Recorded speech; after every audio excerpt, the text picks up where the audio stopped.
Lewis Ohms. You have been here now about 21 years, right? That's correct, 21 years. 21 years, and this must be, if not, the most exciting times you've had in your neighborhood. Oh, yes, it is. I mean, this is a fantastic time. The neighbors are surprised, very surprised that we're honoring a fellow veteran, a Marine, recipient of the Purple Heart. They're doing, they're renovating their homes. Volunteers come throughout the city and the area, and and we feel great pride as neighbors to welcome our neighbors back home. Yes.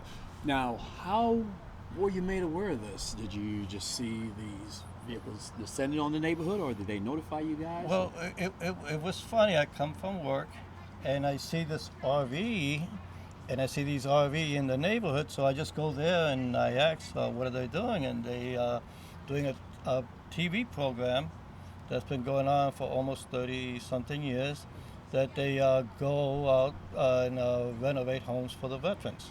And you're a former veteran yourself? Yes, Are I you a veteran am. yourself? Yes, I'm a Vietnam veteran. Served in the Army and National Guard for 8 years. Now, take me back, if you will. Paint a picture of what that house looked like before today. Well, that home looks beautiful. It didn't have the fence. The grass in the yard was looking pretty bad. They did a kind of a tiki hut in the back. They do beautiful palm trees and decorations in the front of the house. Now, I haven't seen the inside, but the outside looks awesome. Sounds good. Well, thank you for your time. You're welcome. Always a pleasure. Thank you. So, how did we get to today? What Well, a day for reveal. It is a gorgeous day. It's been quite a journey. We've been here for 10 days, making over the home of this deserving Marine Corps veteran and his family. It is night and day from where we started. There was actually no landscaping. The house has been painted. The inside has been updated. They had done some of the renovations themselves, but our designer, Jennifer Bertrand, has taken it to the next level. How are they selected? All of our families come to us in a number of different ways. Some are nominated through our website, militarymakeover.tv/beontheshow.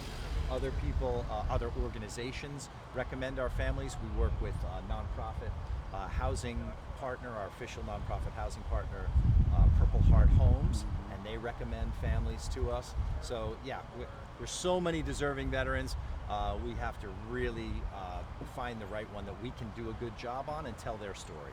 You're a veteran yourself. I am not. I'm a veteran of this show. Okay, gotcha. 10 years? Yeah, I've been on this show for 10 years, and people always ask me, Art, how do you host a show that is a military makeover that's focused on veterans and not being a veteran yourself? And I say that's exactly why.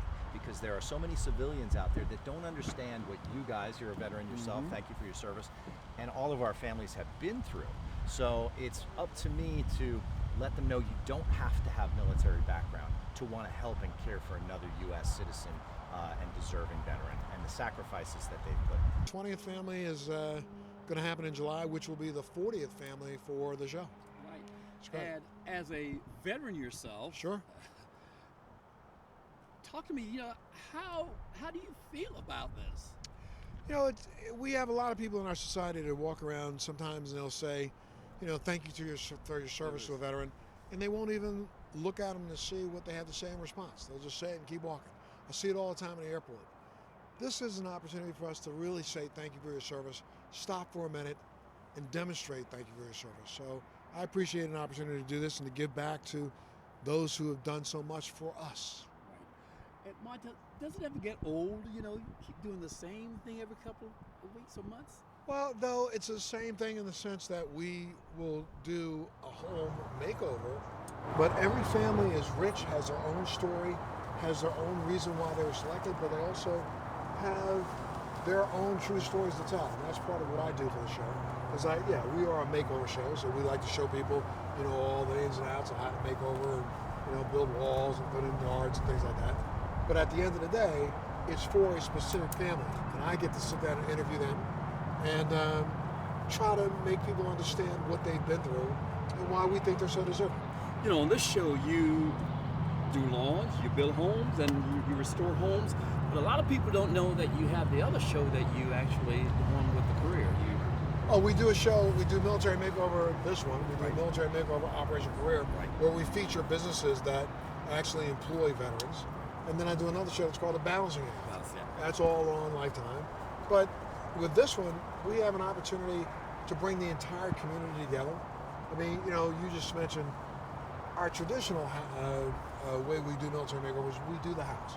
Sometimes we do landscaping, but we were so blessed here in Lake Worth because the company that provided all this landscaping, the people at home don't know this, but when we have other vendors help us out, like they put on the ceilings or they put on roofs, or they put in HVAC or they put in floors, we give them kind of a shout out during the show. Yeah, that's important. The company that literally decided to provide, and I can't give you the number, but I'm telling you, this is tens of thousands of dollars worth of landscaping that's been done with infrastructure for this home. These guys did this just because they wanted to help a veteran. This is what the difference is in Lake Worth. They stepped up to the town, up to the plate and said, look, we don't need any credit. So these are local? This is a local vendor that just drove by here, I think. They saw what we were doing and said, can we help? And then they rolled in here and have done tens of thousands of dollars worth of work. I mean, I'm not knocking any of the house anywhere in this neighborhood, but you roll up in this corner, this is a beautiful house. Yes, it is. No kidding. Talk to me about the solar panel. Did you guys? Oh, they put in the solar. I think the family put in the solar panel themselves. However, what we've done, if you've seen, looking at the front yard, go take a look at the backyard. They have a full, kind of like a tiki house built in the backyard. And one of our vendors, Purple Heart Homes, gave them a very expensive hot tub because this particular veteran suffers from some injuries from an IED, from Afghanistan War. And he's in pain constantly. And so we know that hot tubs, can help reduce that pain, help make sleep better. So he's going to have a place that's a little sanctuary for him in the backyard. But again, those are vendors that, you won't see credit for that at the bottom of the show. These are guys who just stepped up the plate and said, let me help. And that's where we come in. Sometime if you can get me, get me a list of those, I want to make sure they get their good credit. Absolutely, they deserve it. I mean, a lot of people, again, we don't recognize how close we are to bringing body bags home again.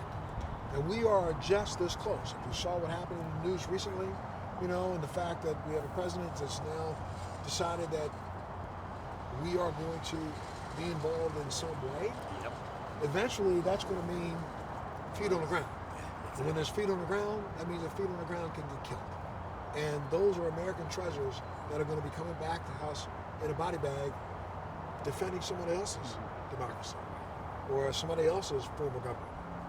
Let's start saying thank you to those guys before they have to leave and do this for us. Any closing thoughts? We're a show that, we're the little train that could. Yeah. We try our best to say thank you in a way that's demonstrative. A lot of your viewers, they say, well, Montell, I can't afford to go paint somebody's house. I can't afford to go rip up somebody's floor. But what you can afford to do is, let's say if you live 3 houses down, a veteran lives here who's got a bad back. You're driving your little driving lawnmower on your half-acre lot. Why don't you just drive it across the street and cut this grass? You just did something for a veteran. How about, there's a veteran family that lives down the street where one or the other just came back home from deployment. They got little kids. Why don't you come by and babysit one night? Let them have a date night. How about one of these days when you overcook, like I do? Because I don't know how to cook for 2. I cook for 4 and 5 every time I cook. What I like to do in the building I live in, I take the extra food down and give it to the people who are working on the front desk. But if you live close by, a veteran family lives down the street, make up a couple plates. What does that do? It doesn't say thank you for your service. What it does is it demonstrates thank you for your service. And it also is a personal touch that I guarantee that veteran will never forget. Thanks. You heard it. Montell Williams. Thank you. So Sunday we got here at 2. Oh, 2, okay, sure. And then delays, hurry up and wait. And so about 3, excuse me, is when they brought us in. Okay, so you guys were in place. Yeah. So I never didn't see anything until I Got it. pulled up. Army or Navy? Ooh, Navy. Desert or jungle deployment? Desert. MREs or field rations? That's a tough one, man. That's a tough one. I'll have to go with field rations. Humvee or APC? I'm a Humvee guy. Mess hall food or MREs? Mess hall for sure. Okay. Dog tags or unit patches? I'm a dog tag guy. Okay. Camouflage or dress uniform? Dress 100%. Okay, cool. Field training exercises or classroom training? Field all day. Okay. Field all day. Rifle or sidearm? Rifle. Okay. Rifle. Forward operating base or main base? Forward operating base. Okay. That's Get away with more stuff. That's all good. Now talk to me. Sunday afternoon, when you pulled up, you got out the car, you saw the house that you lived in. How many years? 17 years here. 17 years. You walk up to your baby. And Do you need me to turn the music off? yeah. Oh, okay. I just realized that was Yeah. on. I apologize. So 17 years here. It was overwhelming. It really, in a good way. You know, there's a lot of people here. I didn't expect that amount of people. Such a blessing. You know, it was just wow.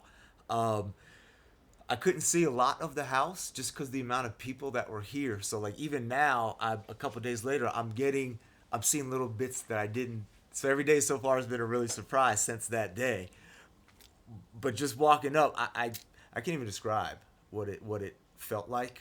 It was just love, joy, little bit of sadness. You know what I mean? Certain people couldn't be here, you know. But overall, it's just I could have never envisioned this.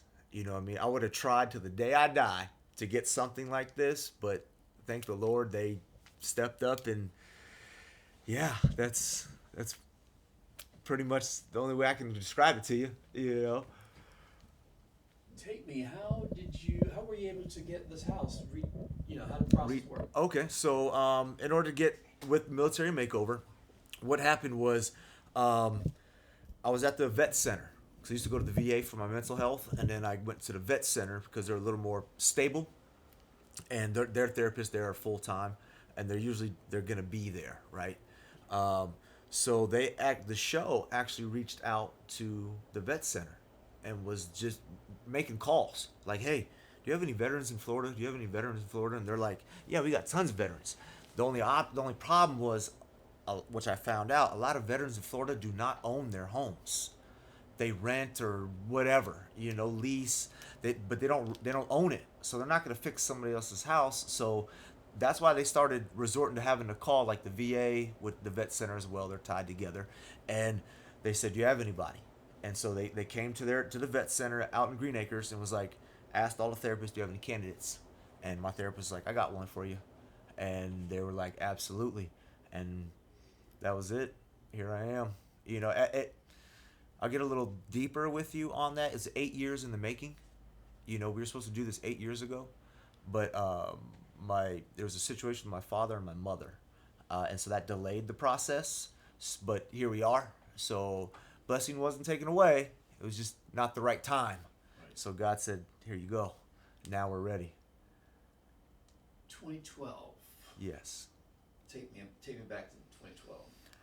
You woke up that morning. The morning of my blast. Oh yes. So it's like snapshots. So it's I a lot that's been filled in is from others, right? So I have photos, right, in my mind, so to speak. This sounds so cliche, and I'm not gonna say, I had butterflies in my system and I foresaw this or anything. I just remember it just being just a good day. Like it just felt different, not bad, not good. It just felt like, okay, it's a good day. You know what I mean? Typical patrol route clearance, doing our thing. We've been up and down this road a million times. We found several things, and this one day it found us. And that, like I told you, as the saying goes, you either find it or it finds you. One way or another, you're gonna find it. And so we had the Husky vehicles in the front scanning the ground. You know what I mean? I do remember right before it happened, my driver, he just started to drift a little bit. So I was like, hey, get back to the center of the lane, and, because you want to stay behind those guys because they're the first detection pieces. And then it was just lights out. They say I never lost consciousness. I don't think I did. So when it went off, I had my harness on and everything, but it ejected me into the roof. I ended up getting a TBI and neck injuries, back, shoulder, a few other things. Ended up getting medically retired because of it. But the next thing I remember, you can laugh about it now, right? Is I'm typing on the Blue Force tracker, trying to get communication. I'm talking, right? And this is so my body's going. They instincts kick in. You know what I mean? You do it 1,000 times, so it just becomes secondhand, right? So I'm sitting there. I remember I'm typing. I'm trying to do the headset, but it's done. The only thing that worked was the camera, the G-Boss, and which was weird because everything else was shut off. There's smoke and dust, and you're smelling all types of things, right? You're hearing people yell. So I'm typing, and it's like all of a sudden it's like a dimmer, and all of a sudden somebody's just slowly turning the dimmer up, and I start to gain more aware. I don't want to say consciousness, more awareness. I'm starting to see things, and I notice and all of a sudden as it goes by, my brain starts catching up. And I go, what the hell? This isn't working. What am I doing? This isn't working. You know what I mean? So then I start, everybody, hey, are we good? Are we good? Everybody good? We're talking, and I remember that. I remember talking, and then someone filled in this gap. We had red smoke was somebody's bad. Green smoke is we're all good. So our gunner went to go throw smoke out. And right when he goes to throw it, one of the guys grabs him and goes, that's red. So, we were good. Red is like, we need you now. We just got rocked pretty good, No one, crazy. And that was IUD. IED, yeah. IED. And so you got the right smoke, threw it out. There was other things going on, but I honestly don't know, And then I remember one of the sweepers knocking on the hatch and hop out. I do remember because I was a smoker. I was just like, wow. So I stood there and lit a cigarette, and they're like, "What are you doing?" I was like, "I just got through that, dude. Like, give me a moment." You know what I mean? And so they escorted me back to the vehicle.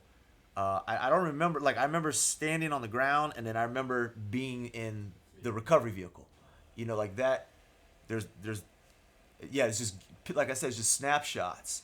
And then, they do the test in the vehicle, and then they recovered the vehicle. I wasn't there for any, I was there, but I don't remember any of that. And then we had a convoy back to our FOB that we were operating out of at the time. Because we had a main base that we operated out of, but every third day was our rotation. So every third day we're on a mission. So when you come back, you have a day and a half to do chill. Because within the day one was when you got back. Day two was get ready. Day three is you're going back out again. So it's like a 48-hour period maybe. 3 total days. So we were rotating. So we were out on a mission set. We get back to and I really don't remember going back to the FOB. We're there. I remember this. I vaguely remember riding in the truck, but when I got out of the truck, I just started vomiting. Mm-hmm. Just because of everything that's going on. And they say, hey, we need to go. And I remember that, and then I remember standing in the BAS, the aid station, and the captain there, the Navy captain. They're reviewing all of us. We try our hardest to be tough and hide and stuff like that. But with head injuries, it's hard to hide. So it was nighttime by the time we got back. They bring us in the BAS. So there's bright lights everywhere. One of the first signs of head trauma is sensitivity to light. So I walk in. As soon as I walk in, I start squinting. And I remember this. The captain comes out and he's just scanning us over. The corpsmen are doing their thing, and he's like, "You over there," And I was like, me? And he's like, yeah, go sit in that room. And it was a dark room. And I knew right away. I was like, damn it. He got me, you know. So then I remember sitting in the room. He ran a few tests, and he was like, yeah, you're not going anywhere. And like, I was like, nah, I'm fine. He's like, you can tell me all you want, but there's certain symptoms you can't hide. You know what I mean? And he was like, nope, you're not going out. So I had to sit there for like 3 days while my platoon's going out. And I'm like, that sucks. You know what I mean? Because you want to be with those guys, you know? So they did their thing. They picked me up, brought me back to the main base. And then I had to sit there for like 2 weeks. I never left. I finished the deployment. I sat there for like 2 weeks. But they were like, listen, the rule at the time was 2 and you're out. Or 3, 2 and done. You know what I mean? 3, situation depending. It was 3. It was like a 3-strike rule. If you got hit 3 times, no matter what, you had to go. I remember my corpsman, Doc Marquez, he's like, bro, you're on a 2-strike rule. And I was like, what? He's like, yeah. Don't let it happen again. I was like, as if I had a choice. You know what I'm saying, right? And so I sat around for a few weeks recovering, just doing odd stuff with my company. You know what I mean? Sitting in the COC, monitoring screens, doing guard duty. You know what I mean? Just typical stuff when you ain't on patrol. And then I got switched to another platoon to do with the training the ANA. So it went from route clearance because they figured, well, maybe, hey, less likely. Yeah. You know what I mean? You're not looking for them. You may find one, but you're not intentionally out there doing it. So I trained with the ANA, which at my second half. But after that day, it was one of those days. So ended up finishing the deployment, and you finished? I finished the deployment. Yeah, I came home. I came back with my company. They didn't send me anywhere. I ended up finishing the deployment. And I heard that you said that if the opportunity arose, you'd go back. 100%. I would go back 100%. Best and worst times of my life. You know what I mean? People are like, what's the worst day, or what's the best day of your life? And it's like, or how do I say this? They say, what's the worst day of your life? And it's like, yeah, maybe, the IED. What's the best day? Maybe the IED. You know what I mean? It's just one of those you got to kind of put it in perspective, There are people out there who have no idea what a military person go through out in the field. Okay. For you to come back and, have this kind of welcoming. I almost felt not deserving. We're quiet family. We don't like the attention, don't want it. We just do our job and try to do it well. That's what it is. And I had another interview earlier, and he's like, I'm gonna ask you a question. You can answer it if you want. He was like, do you think you deserve it? And I said, no, I don't. But my family does. They deserve it more than me. The easy part is the deployment. It really is. Because for me, I got to forget the world for 6, 7, 8 months. Yeah, I had a lot of stuff going on, but the world keeps spinning. You know what I mean? And they have to manage that. They have to deal with that. You know what I mean? They got to find some way to fill the gap, the void that I left. You have a wife and a wife and 2 kids, twins, boy and a girl. They're 15. My first deployment, they were about 1-ish. The next one, they were about 2, 3-ish. So it was quick back-to-back deployments. They were young, thank goodness. Lost my train of thought. What did they do to the house? So what they do to the house? So, wow. Landscaping. New sprinkler system. They give me a front porch. They painted the inside. They redid my bathrooms. They gave me new lighting, new security system. They even gave me a new backsplash for the kitchen. They gave me a fire suppression system. I have fire sprinklers in the house. A new alarm system. A tiki hut. A jacuzzi.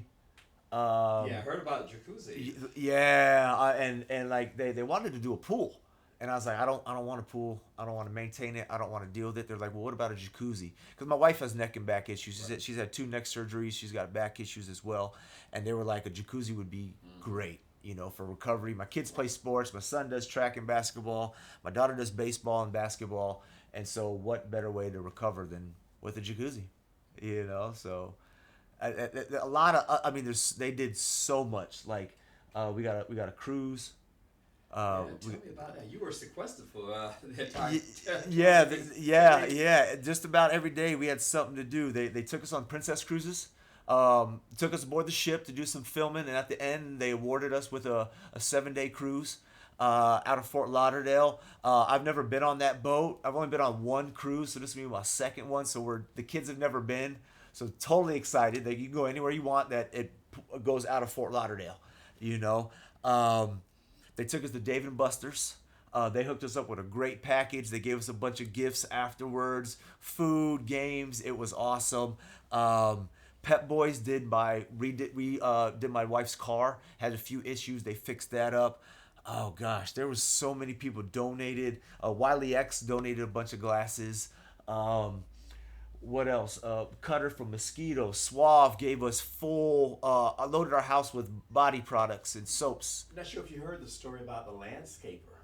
He happened to be passing by.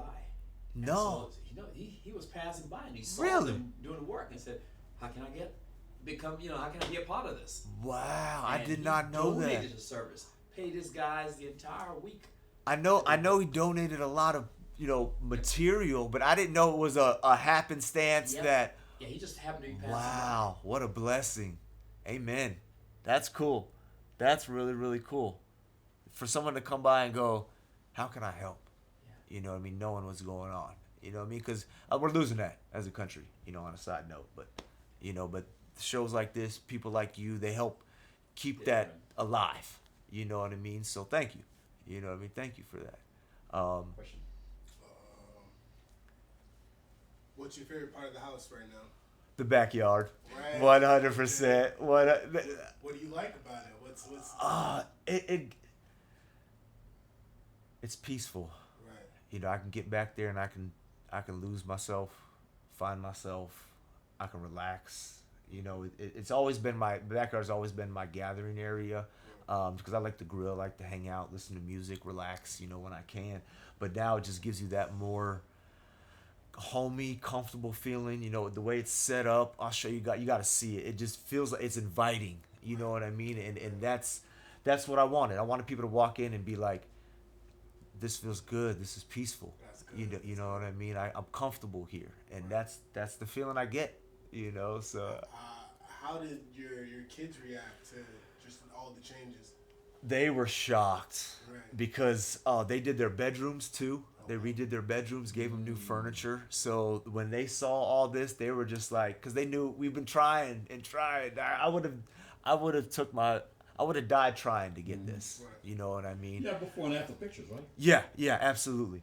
And so when my kids saw it, they were just like, not that they were ashamed of our house before, but you know how teenagers are. You know what I mean? All their friends have really cool houses, and ours is okay. And now they're like, let's, party. I'm like, whoa, slow down. You know what I mean? They're always invited, always welcome. You know what I mean? But now they're like, can we? Yes, you can. So the kids they love it. The bedrooms they love. My son has a very small bedroom, so they created like a loft bed, so he could underneath it. Yeah, it's super cool. I'll show you guys that too. My daughter, they just gave her new furniture, new painted, new little knickknacks and stuff like that, and yeah, they did more than I could have expected. So What do you do now as an occupation? I'm retired, medically retired. After the Marine Corps, I just stayed retired. My wife has a good job, and I like to stay at home and I take care of the kids. I'm a soccer mom.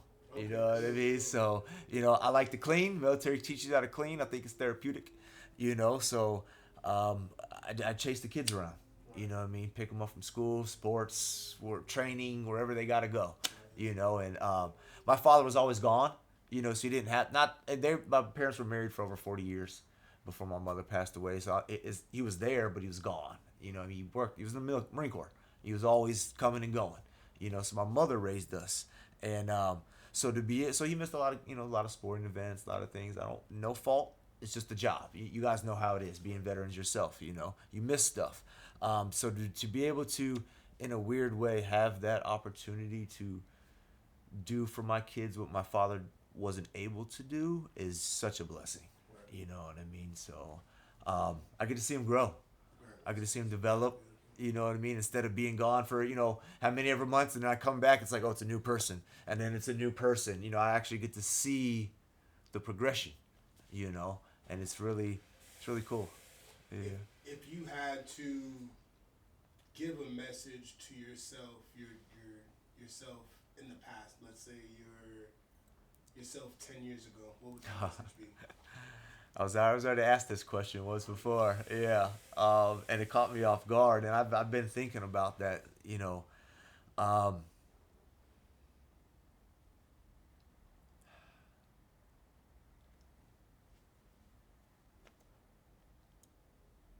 was in a dark place 10 years ago. If it wasn't for my kids, I wouldn't be here. I'm not afraid to share that. It comes with the territory. I'm better now.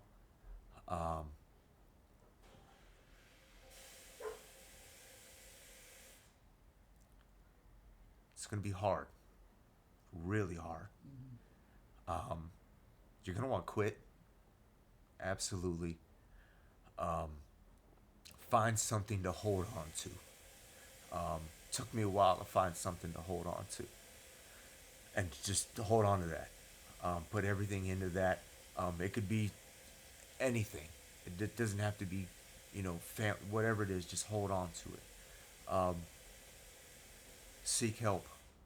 A lot of us, we think we're too strong, and I was there. You know what I mean? Seek help. Don't stop seeking help. Find a support system. Find those people that truly care. And just don't stop. It's gonna be hard, but you'll come out better for it. You'll come out stronger. You will. Just keep fighting. Keep fighting. It's I've lost friends to suicide since I've been back.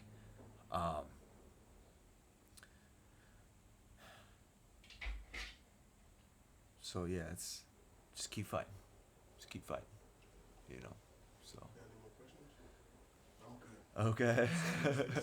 Thank you, man. Thank you. Thank you. That was cool. It's interesting because I've never been in combat. I've been in skirmishes. Yeah. Lost people. But I don't know how you guys do it. And still, and that's why it's so important to have that support system. Yeah. Support system. Totally. I go to VA. I go there every month. Yeah. And I just sit and talk. Yeah. Yesterday morning. One of the coolest jobs I ever had, I did pest control, right? Cool in itself, but what I loved is I would go into these old retirement communities, and there'd be these old veterans that are alone, and I'd see their awards and their plaques, and I'd start talking, and then next thing you know, I'm only supposed to be in there for 10 minutes. 30, 45 minutes later, they're just telling me their stories. Yeah. Yeah, and I would just sit there and listen. Without being judged. Without it. Just tell me your story, man. I'll listen. Age has wisdom, usually. So, yeah, I would just sit there and listen. And I would wait for the next guy that I went into, and he's like, yeah, I was in World War II. And I was like, oh, what's this word about? And some of these guys, like, the awards I read, the awards they got, don't do them justice. Don't do them justice. You know what I mean? And I'm just like, I don't know if it bothers them or not. Probably not. We don't do it for the awards. You know what I mean? But, me reading some of these citations, and I'm just like, wow. So, yeah. Yeah, all good stuff. Matthew, thank you for your No, time. thank you. Thank you. That was cool.